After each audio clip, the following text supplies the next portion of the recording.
Seigneur, que ta grâce, seule ta grâce. Nous voulons instaurer un état de droit.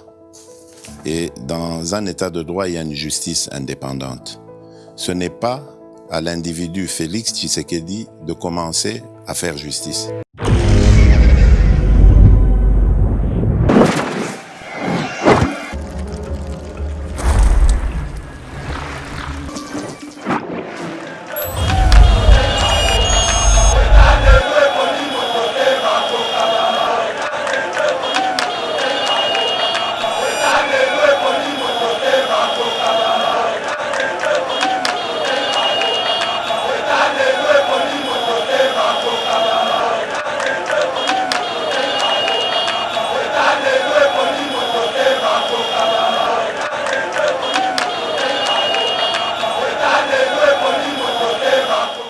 Parce que les gens m'ont compris mal lobby. J'ai parlé sur le plan fonctionnement. Il y a présence de la République. Je ne faisais pas mon analyse concernant la vidéo. Pièce contre pièce, Benjamin Mwanasuka, actualité. Mon frère, lobby, la Bible. La nature ne vous enseigne-t-il pas? Même la Bible nous recommande tout à la bassine.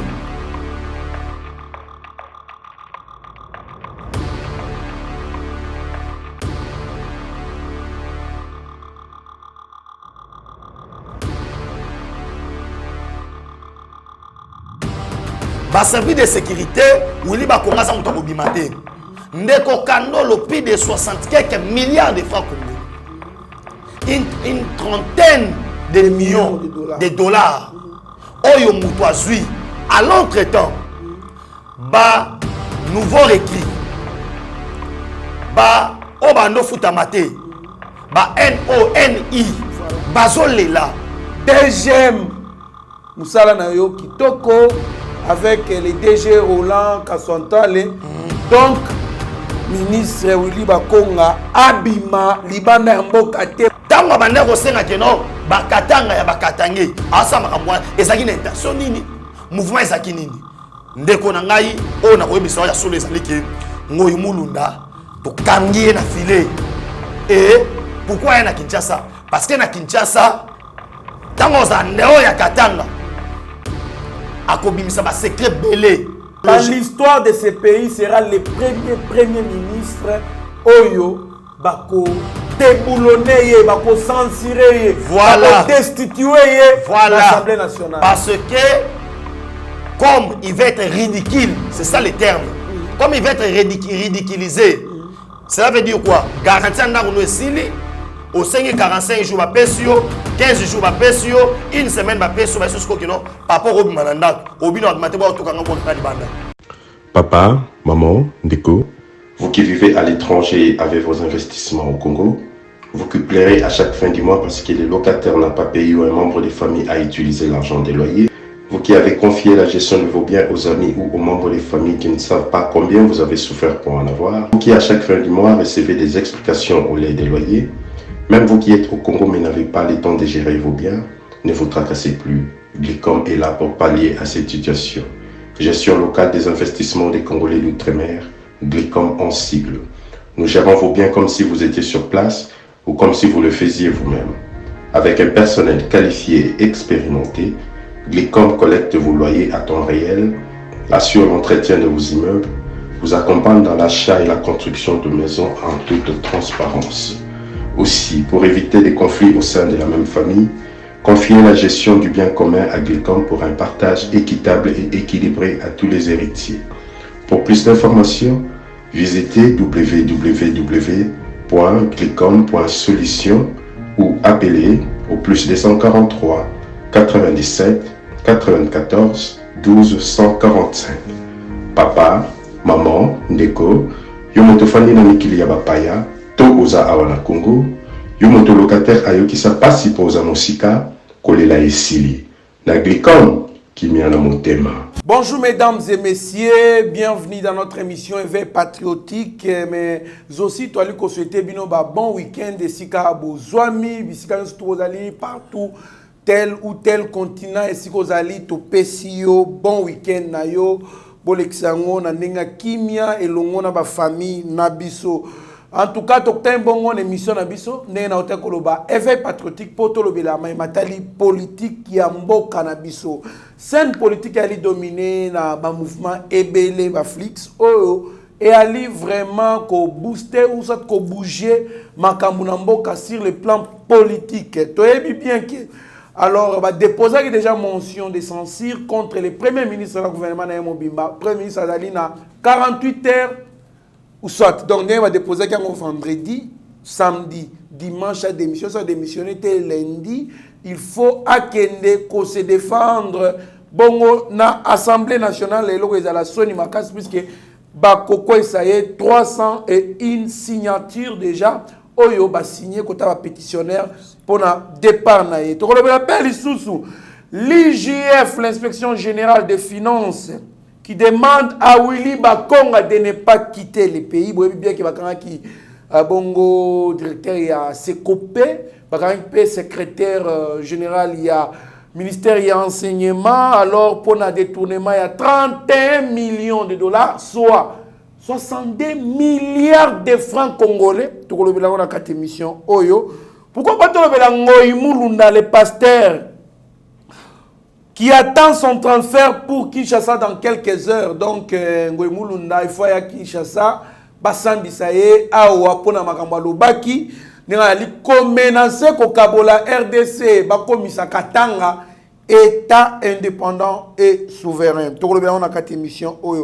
Pourquoi pas Peto Kotozonge la lisusu, likambu ya vidéo, Obatwa Bengi Biso Mingi vidéo, il y a présidence, c'est-à-dire vidéo, tout le monde a qui. Ambassadeur rwandais a kobwa keloko na kiti ya fauteuil ya présidence il faut toyeba ezali nini o abwakaki tozali bongo na Benjamin Mwanasuka l'actualité pièce contre pièce ndeto kota na mozindo ma nyonso tuna otiko annoncer bino sans plus tarder mwana mboka Benjamin bon week-end. Merci pareillement de Kokandolo.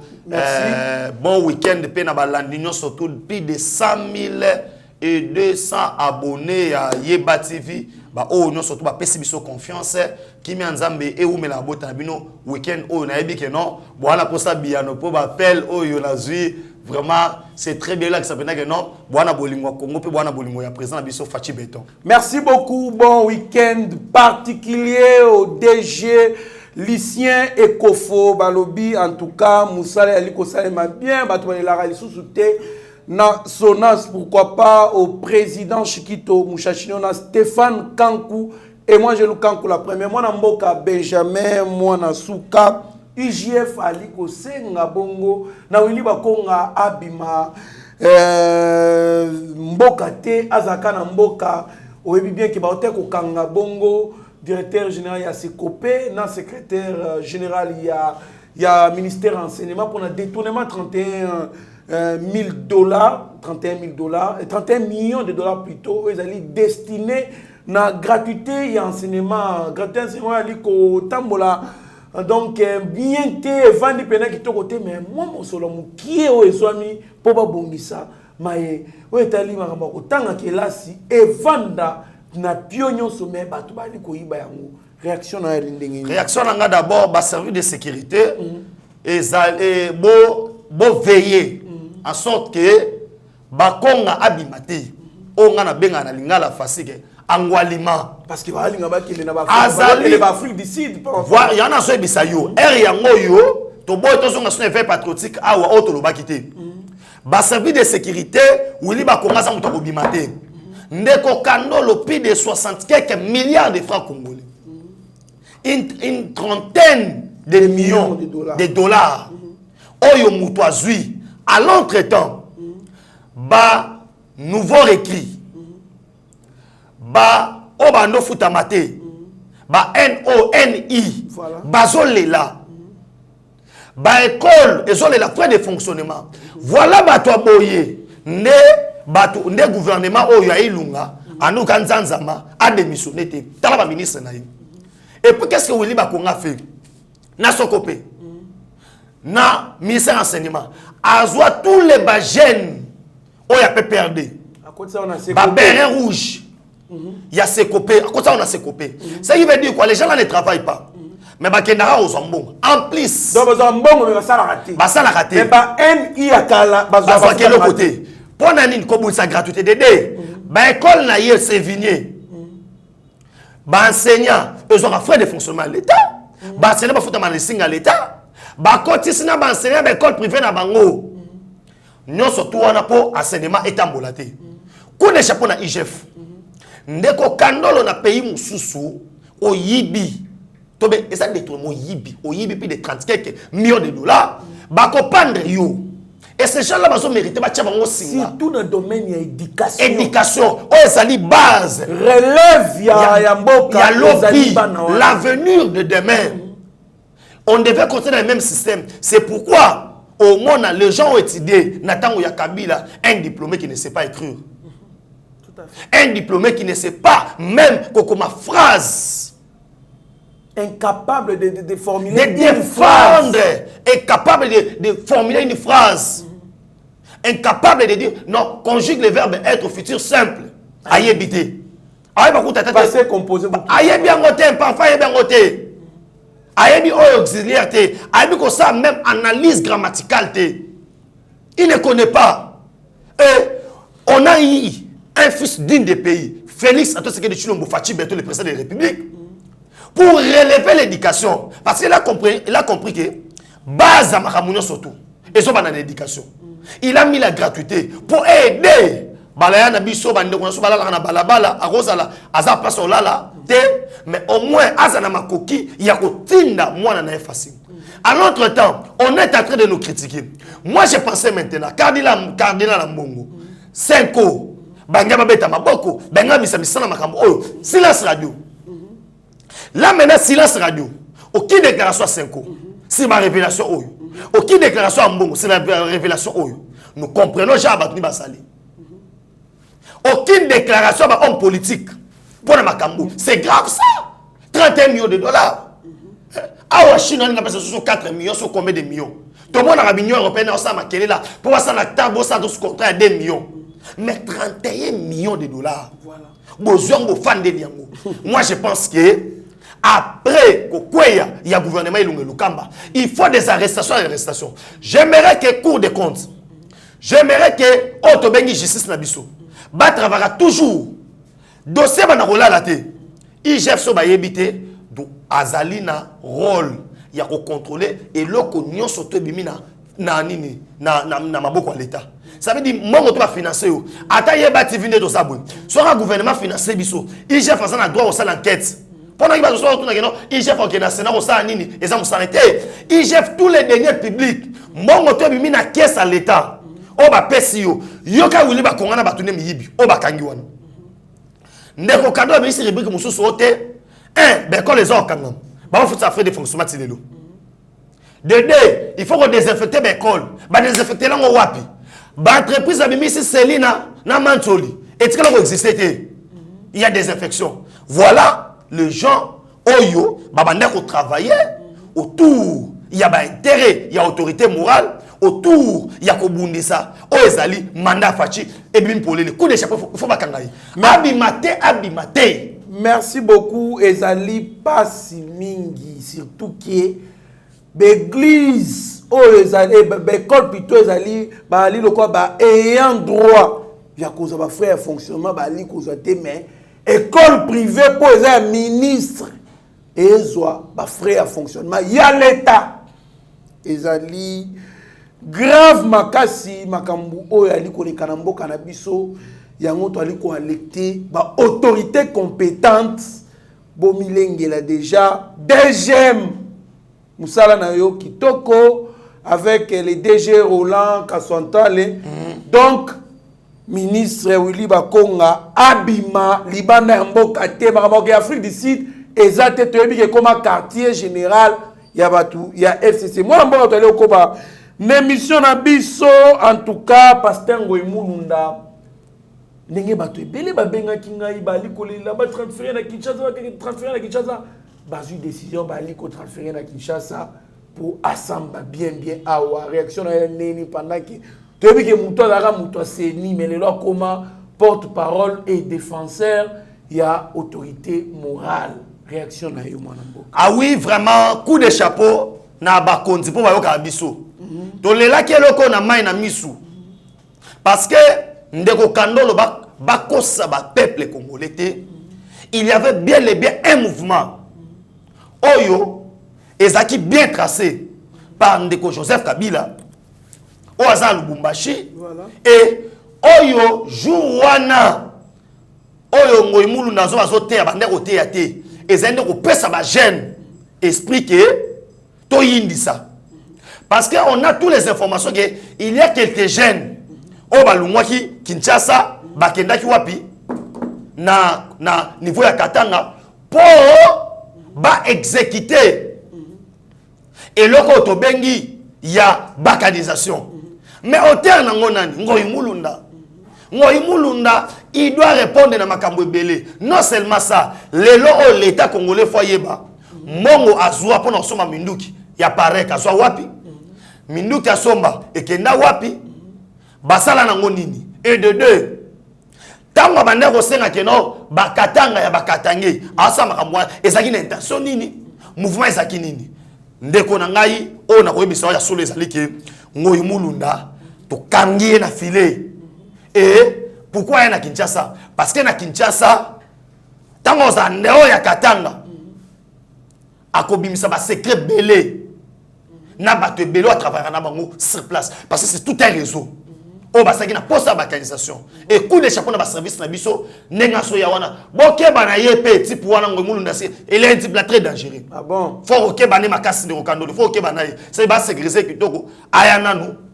Au lac de Kasapa. Oyo a akimaki yango faza makala pour makala bakima raté. Est-ce que toko vivre makamba ke aya o ba quitter nana ko quitter les personnes là ba fait sali wana o bité que normalement pe il faut ba ngazo senga pe na justice o pas le dossier na Kinshasa parce que nakata ba grief faut ba kangaliko na il faut pe auto bengi sécurité de l'état à tête à la sécurité de l'état il faut ça nakata pour ne ba changote. Bah, peine, 5 ans. Lui mérite plus de 5 ans.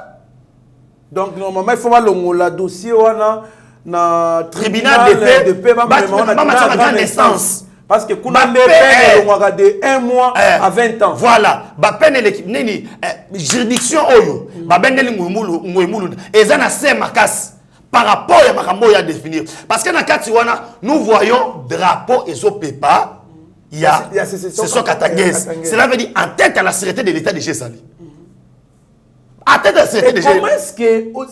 La plus grande question que nous devons nous demander, comment est-ce qu'il peut tolérer ces drapeaux-là dans son église? C'était pas une église, Nerokandolo. C'était pas une église. En fait, c'était place Oyo. Ils complotent. Donc, place Oyo, ils moral. Ils ont comploté, ils ont gêne morale par rapport que non, Toyindi ça. Comment nous avons plus de 80 millions d'habitants? Yoko bando fan de respecter des personnes. Respecter Kabila, respecter sa femme. Baba Nani. Kabila, on va le respecter. Pendant 18 ans, qu'est-ce qu'il a fait? Na coalition des ans à Fachi. Qu'est-ce qu'il a fait? Condition PCBISO, il faut respecter Kabila. Na mwasinaye. Na mwasinaye. Pour Katang ezalaka na Katang. Voilà. Ça veut dire Katang est comme État indépendant. Oui, moi je comprends maintenant, c'est le discours. Oh, Kabila, pesa ki aloba. Parce qu'aujourd'hui, là, vous voyez qu'un ancien président Séni, qui d'office devient un porte-parole, il y a un ancien président. Allez-y comprendre. Or, c'est quelqu'un qui a géré une institution indépendante. Donc, une institution dont la gestion est donnée vraiment en grande partie, soit la tête de cette gestion, le numéro 1, est ici au sein de la société civile. Qui est net. Pense qu'il est net. Il va rendre les résultats avec toute impartialité. Et puis de deux, un homme de Dieu. À notre grande surprise, a commis maman la défense. Il a créé un parti politique. Voilà. Oui, il a un parti politique. Il a créé un parti politique. Oh, les alliés membres de FCC. Parti politique. Oh, les membres de FCC. En tout cas, les membres FCC. Allez-y comprendre ce que les membres FCC. Parce que les gens, ils se comportent comme étant porte-parole. Il y a Kabila. Non pas en bien, mais en mal, en incitant les gens.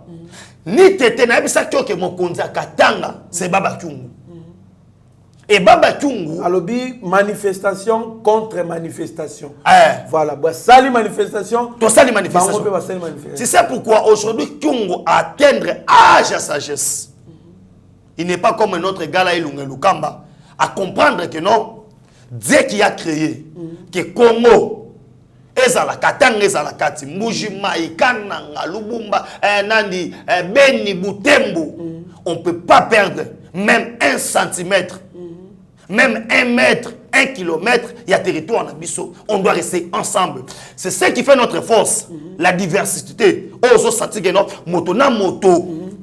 Akolo bana munoko na yena boena boena et le ressense biso parce que toza eloko moko et on peut pas perdre. On a une même histoire, voilà, une même culture, okay, les mêmes ancêtres, voilà, et puis nous avons donc toza na ba modalité na biso les mêmes habitudes tant on tala mutu au moni lelo ata machette côté comme on kata bateau on sentir ça culture na biso un bateau ça mutema mawa un tout ça mutema mawa te parce qu'ils n'ont pas de terre. Baba to telengana ba uta kuna ba telengana voilà tellement ba souffra trop bazaka ne de kata litoi mais biso ba bantu na mutema mawana ndeko kandolo un bantu po bomma mutu ils a passe yango monaka ba ancêtre na biso ils ont réussi les blancs basaki ba tsinga couvre no satike no basaki hospitalier envers ba blancs. Les Congo, c'est un pays hospitalier. Par rapport à qui a fait la naïveté pour pas dominer Bisso. Ah, c'est ça, non. C'est parce qu'on aime. Mais c'est aussi l'un de notre qualité qui est aussi une faiblesse. Parce qu'on aime, on accepte. On est d'accord, ton numéro là. Ton numéro le roi, c'est un point faiblesse. Et ça, point faible, mais ils allaient un atout. Il faut vivre dans la communauté. Obinda to sabo to kola na balandu batimba bakabengele ba mankulu bakisombe banani ba masa na biso to ebana kiteke no o mungala o muswahili to ebana ko ba biloko wana te mais on sentit qu'il y a bato moko boye tala au départ non Kabila tango SSM ya Mukongo gouverneur na Bakongo Muluba gouverneur na Kasai Muswahili gouverneur na Katanga ezaki déjà une manière yokabola biso oh to eba biloko discrimination voilà to yeba ki ke non tribal mama Zuzambo mo se retrouver na Bakongo to yeba ke non un certain Kisombe a se retrouver na Bandundu ezaki bongo on s'en parle mais ben gaba so sabiso là gloire à Dieu on a un fils digne du pays Félix Satoseke Chilombo on a so élevé quand même débat na makambwana. Merci beaucoup mwana mboka Benjamin mwana suka toali kokoba émission na biso dépôt et motion de censure contre Ilunga Ilunkamba mais ces derniers jusque là a démissionné karaté Ali Kopikle lo baba kinois Aolenda na poste na ya premier ministre suite que za la ndenge selon yo. Non, je pense que ce qui suit Yeba TV Boutoupé Moui, babi que pièce contre pièce, nasina la qui s'en va n'engager surtout que non. Comme il veut être humilié, il sera humilié. Parce que dans l'histoire de ce pays sera le premier ministre Oyo Bako déboulonner, bako censurer, voilà, bako destituer voilà, l'Assemblée nationale. Parce que comme il va être ridicule, c'est ça le terme. Comme il va être ridiculisé, cela veut dire quoi? Garantir un sili au 45 jours, 15 jours, une semaine, papa c'est ce qu'il veut faire. Et conséquence, c'est ce qu'on dit. Bagrier pour bazo landali ko ya monso wana et on sait la sorte que il y aura des poursuites judiciaires. Il y aura des poursuites judiciaires. Donc bako landela pas makambo même makambo ça va reprocher exemple détournement bazo reprocher ministre na ya défense mongo ya prima basoda teni ya basoda comment basoda na bateni na biso et se retrouver na basoda rwandais. Ah, ça c'est une autre trahison alors. Voilà, cela veut dire. C'est pourquoi j'ai dit que non, il est une autre trahison. Comme Kabila lui a poussé dans le ridicule, c'est lui qui en payera les pots cassés. C'est lui. C'est lui le Kamba. Donc, on s'est touché. Oui, hier là, on a voulu embrouiller les gens, mais je félicite encore nos députés qui ont montré qu'ils sont matures pour le Congo, ils sont capables de se réunir, de regarder dans une même direction. Ils ont fait ce que nous demandons. Coup de chapeau. Soit basa eloko malamu, faut to kumisaka bango. Toi baki basa eloko malamu. Basa eloko malamu parce que na biso à l'unanimité. Puis de 3 quelques députés, ils ont accepté à Kende. Mais ce que de manière nini, manière moko très désolant, na ajo ya ye. Na ajo, obi ki exemple long soit. Atabana na ye ses enfants. Hein, na noblesse peut dire que papa tu dois démissionner. Même bakoko na ye. Obi ki aoyo ki sa ni papa na bana na ye. Bakoko na ye. Moi si na ye. Bakozala humilié. Et famille élargie aussi. Voilà. Alors la Sony. Tout ça pourquoi? Voilà maintenant les conséquences. Il y a Moutou animé la autorité morale. T'as la autorité morale à Mimi. Dans l'ingé, il y a loyauté, paix, sincérité. La autorité morale. Oui. C'est que au moins que destituer. Voilà. Fidèle il faut sortir par la grande porte. Il n'a pas voulu. Par la fenêtre. Il y a moi lié. Parce que Moukolo na ajo ya yo, ozona Joseph Kabila. C'est pourquoi on a fait une sacrée. On a refusé Makamouya leadership, il y a une autorité morale. On a dit que vous venez adhérer à la vision. Parce que quand tu adhères à la vision, vous adhérez seul. Tant qu'on a une autorité morale, c'est un regroupement. Oyo, on est là. Baïbi, ce n'est pas Kandolo, Tolo Baboui. Autant na Steve Konde. Nalo bato na lobate parce que autorité morale na yo Steve Konde.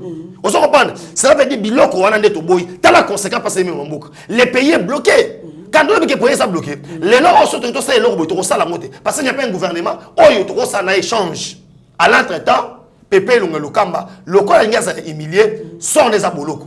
Parce que ngada ba greffe ba retenir. Net ya makambo, ya est de la République makambo tenir makambo, ya prime ba soldat. Et bimara 450 $, beaucoup mais ça on a $20. Parce que ceux qui basoda ba na front, ba oza prime na bangote pe salaire na bangote. Cela les décourage. Voilà ba tuerie nyos to ezakuna quand les assaillants viennent, ba okuta ba poste vide abandonné pourquoi puisque militaires non payés, il faut que koluka moi et logo pour payer sa famille na. Voilà. Vous voyez maintenant les conditions auxquelles bali kotia bande connexion na est na ba conditions d'insécurité. Pourquoi? Parce que ba prime le bango est détourné par Moutou. Oyo azali na gouvernement après ministre azali ko sanctionner voire même bangoti. Ba miso ba zo prime te yo le zo salema. So da mo to benganga. Ba zo prime te na est. Ba bi seke non, il faut que de Kinshasa ko réclamer mbongo na yo.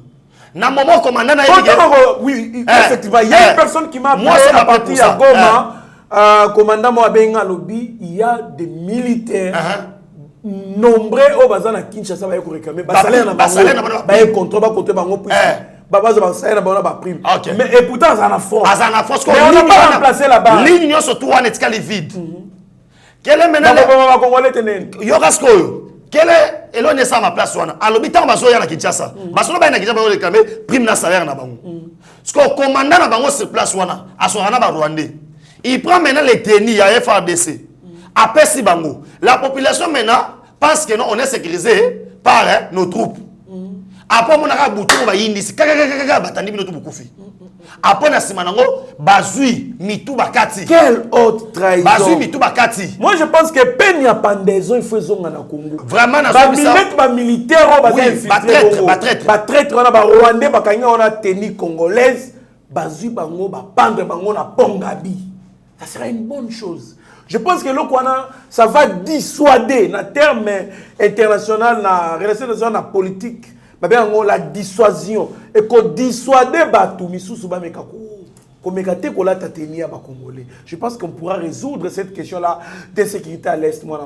Oui, vraiment, moi je pense que ça a un signal fort. Oh, ça va bêter les longs moutons.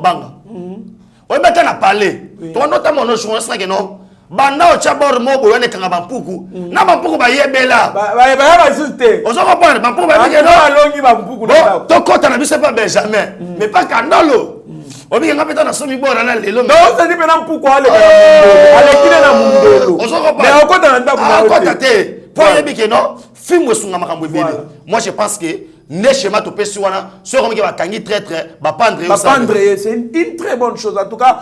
Bato droit de l'homme, tant que les connexions sont à l'Est, monité, boye, kosse bobo, ça, déclaration, Batubali Kokufo. Mais quand on va commencer à pendre, puisque nous sommes dans le Kambukaboy, oh, il y a un TV, il y a un TV, un impact, il y a un tour un jour, une décision, boum, Bakangi Moutou traître, va pendre.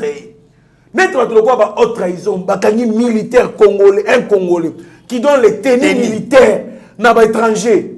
Mais, bon côté, il faut les pendre, mon amboka. Il faut qu'on djemme Mikaya Koufamba. Oui, parce qu'il faut que ça batou, leçon. Voilà. Moutouata là, ah, son asali, on m'a pas dans il est sous consent, mais ça n'a été que bah, on va exécuter. Les gens peuvent nous comprendre en mal que non des bafan ba senga pendaison. Yeba que tangu yopesi étranger teni, opesi étranger munitions. Toi tu as chargé moi quand sur 32 sur combien de balles? Sur les quand 30 balles. Ils ont déjà lissé c'est mon toi tu moto moko. On a 30 personnes. Combien makila bateau? Parce que les gens peuvent écouter que non quand on a Benjamin bafan ba senga bon bateau. Non. Mais tout le monde va faire des sali. Et que n'a pas payé mon soin qui s'arrête. Il y a un pays qui va réussir, on va la blague. Ah, vous blague. Vous en parlez. Moi, merci beaucoup. To komi ko kende na sous émission Abisso. La vidéo de la présidence lorsque le président a accueilli la délégation rwandaise dirigée par le ministre des Affaires étrangères rwandais. Et puis accompagné aussi dans cette équipe-là, il y avait aussi l'ambassadeur rwandais, l'ambassadeur le plus dangereux, Yomoro Lobarango Manamboka Benjamin. Mais c'est le cas qui wana na ebte soki Manamboka Steve Kona za souple le kisango. Tomoni ambassadeur rwandais akobwa keloko na kiti. Mais avant moi que c'est un mouvement très suspect. Dans le sens où atali caméraman, atali ba caméra, atali président de la République, atali Wipanzi. A boire qui l'on a le bokoné à gauche.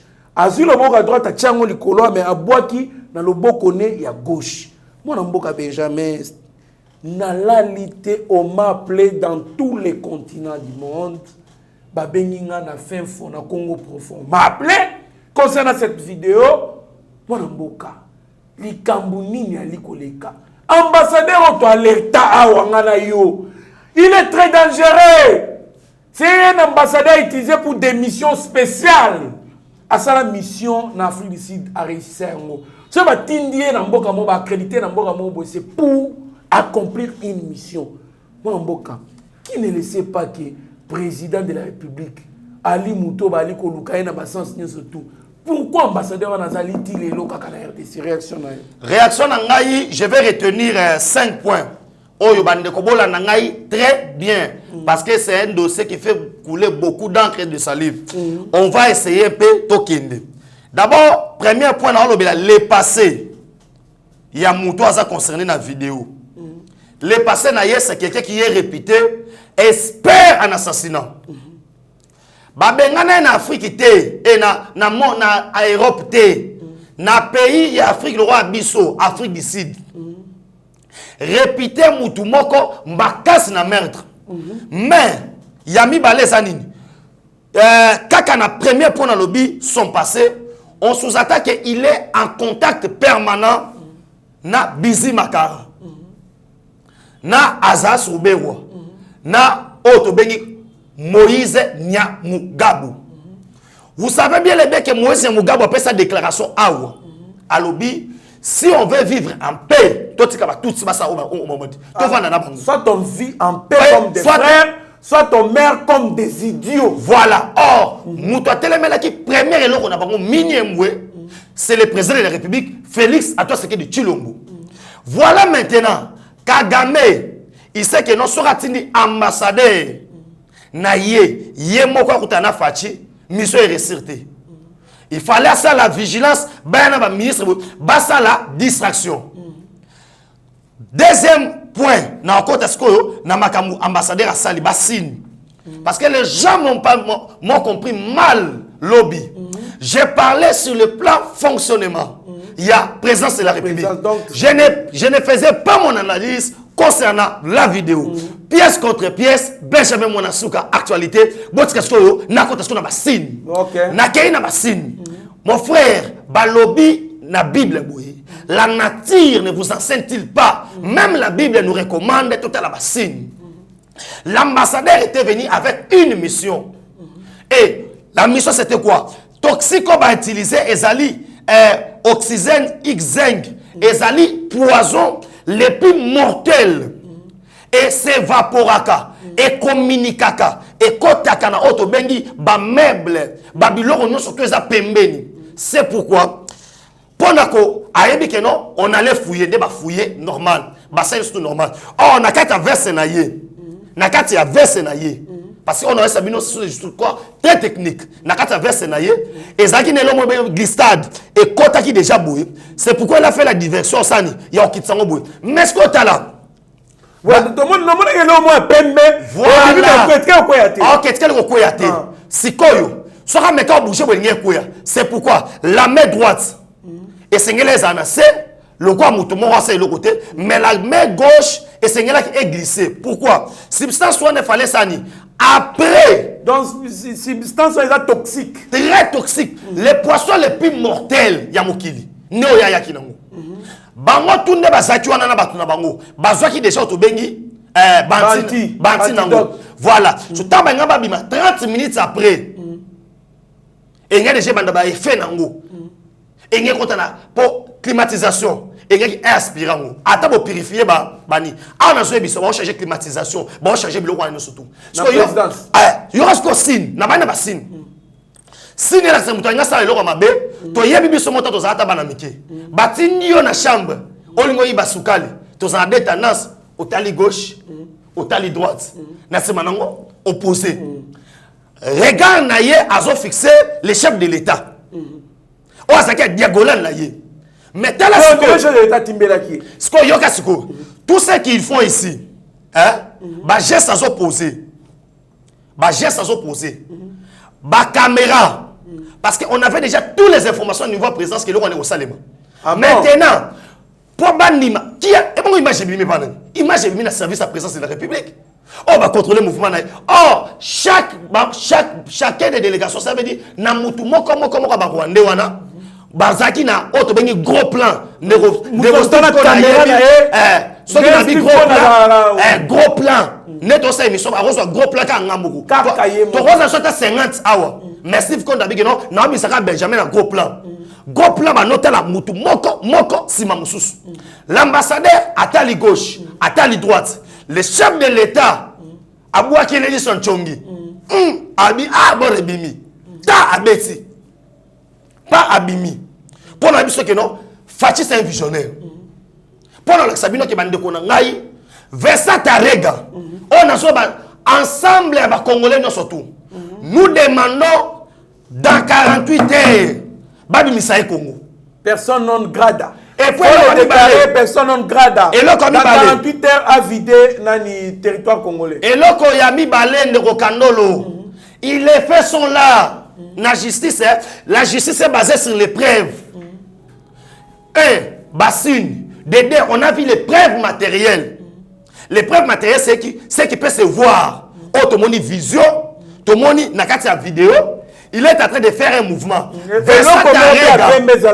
Voilà, Versa Tarega nous a droit à nous expliquer. Et là, on a et puis, on a et cause la raison, parce que c'est un espion. Il va chercher le chef de l'État. Au moins, l'autre dit à pendaison. Première personne aux femmes méritées pendaison à Congo, c'est Versa Tarega. Comme ça, tu as reprendre Rwanda Silika, tu as la guerre en Congo. As ambassadeur, ça pour votre information. Non, as ambassadeur. Pour votre information, pour votre information. Ok. Je suis du domaine. Baroki au Sambi ça a été. Ok. Donc Baroki merci. S'il vous plaît. Merci. Baroki au Sambi ça a été. Baroki au Kangae pété. Ok. Il y a une solution à y. Asalamabe. Ok. Abomate. Ok. Bako déclarer personne non grade à Batinde Panaba. Ok. Baroki au Sambi ça a été. Ok. Yokana Bisayo. N'a pas règle, non, surtout il y a des exceptions. Non, il n'y a pas d'exception. Il y aura ce qu'on appelle les relations internationales. La convention devient sur les relations diplomatiques et consulaires. Si les relations diplomatiques, balobi boulot. La convention devient sur les relations diplomatiques, balobi. Un ambassadeur, qui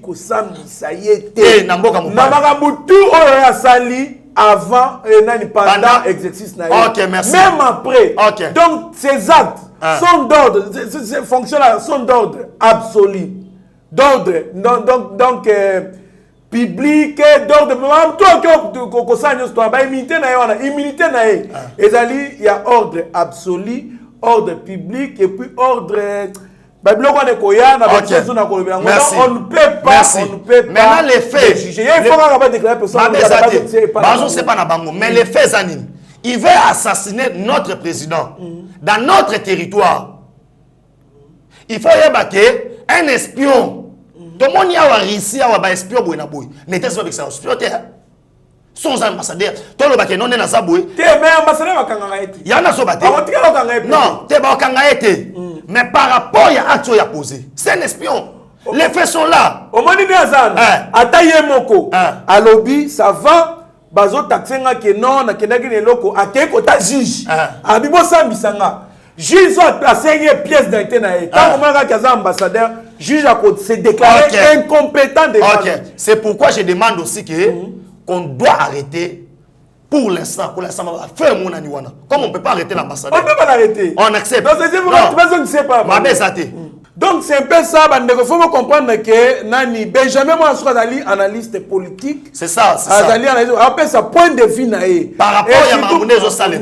Parce que les analyses, je n'ai pas dit qu'ils analysent par rapport à ce patriotique, État qui est congolais. Voilà. Mais par rapport à la règle, il y a relations internationales, Ndenge Sengeli, non monde de l'a expliqué, Boyenaboy. Mais pour la Sabino qui est bandé ça fait très mal. Tout à fait. C'est pourquoi on a 5 ans de bandakala. Et là on a son effet patriotique. Voilà. Pour la moment, tu vas venir ba comprendre mon lobité. Na ngina bisabino boy. Na 5 ans déjà, ngai Benjamin na 5 ans que Moïse Nyamugabo. Baka ngai, ba dotuna nga pona nini. Lelo mamuzo ba samra sima mususu. Na baka Vincent Tarega wana. Pourquoi pas na makambo toujours ça les na Congo. Pourquoi pas soit to kosenga guerre na Rwanda wana?